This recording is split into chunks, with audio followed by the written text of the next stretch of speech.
नमस्कार, अब दुनिया के फटाफट बुलेटिन में आप सभी का स्वागत है और नजर डालेंगे आज के खास खबरों पर।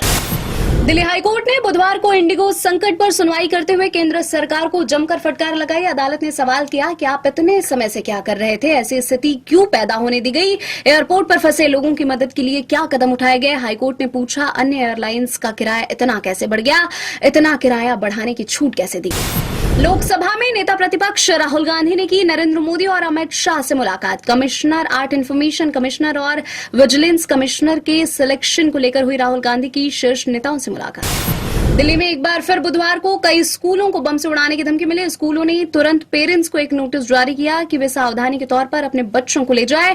धमकी की सूचना पर पुलिस, दमकल और एजेंसियां समेत कई टीम मौके पर पहुंची और जांच शुरू की। गुजरात के सूरत के राज टेक्सटाइल मार्केट में लगी भीषण आग। पॉलिस्टर कपड़े का भारी स्टॉक की वजह से देखते ही देखते आग ने विकराल रूप धारण कर लिया। इलाके में अफरा तफरी, आग बुझाने के प्रयास जारी। 20 से ज्यादा दमकल की गाड़ियां मौके पर पहुंची। यूनेस्को ने बुधवार को दीपावली को अमूर्त विश्व धरोहर घोषित किया। दीपावली अब इस प्रतिष्ठित सूची में शामिल होने वाली 16वीं भारतीय परंपरा बन गई है। प्रधानमंत्री नरेंद्र मोदी और दिल्ली सीएम रेखा गुप्ता ने इस फैसले पर खुशी जताई है। समाजवादी पार्टी प्रमुख अखिलेश यादव ने कहा, हम सब पूरे देश के लोग चाहते हैं कि चुनाव बैलेट से हो। अगर लोकतंत्र बचाने के लिए कुछ हो सकता है तो बैलेट से वोटिंग होनी चाहिए। दुनिया के सभी विकसित देश अमेरिका, जापान, जर्मनी बैलेट अपना रहे हैं क्योंकि उनके देश में भी ईवीएम पर सवाल उठे थे। लोकसभा में चुनाव सुधारों पर बहस के दौरान भाजपा सांसद कंगना रनौत ने कहा कि प्रधानमंत्री नरेंद्र मोदी ईवीएम को हैक नहीं करते, वो लोगों के दिलों को हैक करते हैं। उन्होंने इस दौरान कांग्रेस नेता राहुल गांधी पर भी तंज कसा और ब्राजीलियन मॉडल से सदन की ओर से माफी मांगी। अनाद्रमुख प्रमुख पलानी स्वामी ने पार्टी के चेन्नई में आम परिषद की बैठक में कहा, द्रविड़ मुनेत्र कषगम यानी द्रमुक की लोकप्रियता जनता के बीच कम हुई है। कहा, पार्टी के नेतृत्व वाला गठबंधन 2026 के चुनाव में 210 सीट पर जीत हासिल करे। डीजीसीए के इंडिगो के सीईओ को निर्देश, कहा हालिया परिचालन व्यवधानों से संबंधित विस्तृत एवं अद्यतन जानकारी बृहस्पतिवार दोपहर 3 बजे तक प्रस्तुत करें।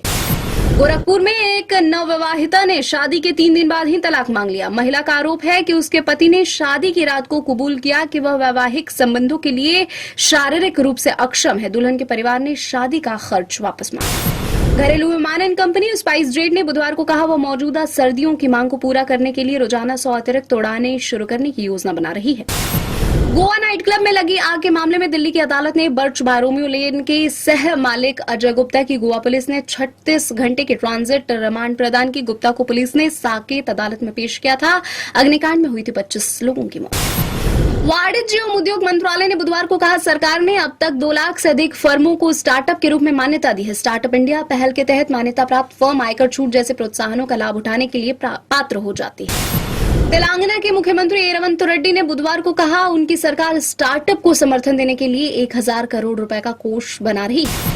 अमेरिका के राष्ट्रपति डोनाल्ड ट्रंप ने अपने दावे को फिर से दोहराते हुए कहा, भारत और पाकिस्तान में जंग छिड़ी हुई थी और उन्होंने ही परमाणु हथियारों से लैस दोनों पड़ोसी देशों के बीच संघर्ष को समाप्त करवाया। ट्रंप अब तक करीब 70 बार यह दावा कर चुके हैं।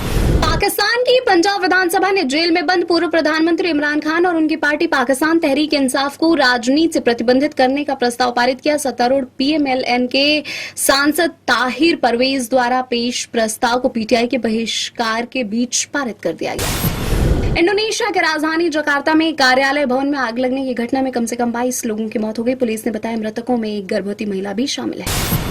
महाराष्ट्र के गढ़चिरौली में 11 नक्सलियों ने डीजीपी रश्मि शुक्ला के सामने आत्मसमर्पण किया। पुलिस ने बताया, नक्सलियों के सिर पर 82 लाख रुपए का इनाम घोषित था। रियल एस्टेट में 10,000 करोड़ का निवेश करने जा रहे सलमान खान वेंचर्स द्वारा तेलंगाना में बनाई जाएगी इंटरनेशनल लेवल की सुविधाओं से युक्त टाउनशिप, चैंपियनशिप, गोल्फ कोर्स और हाई लेवल एंटरटेनमेंट सुविधाएं होंगी। मौजूद टाउनशिप में फिल्म स्टूडियो कॉम्प्लेक्स भी होगा।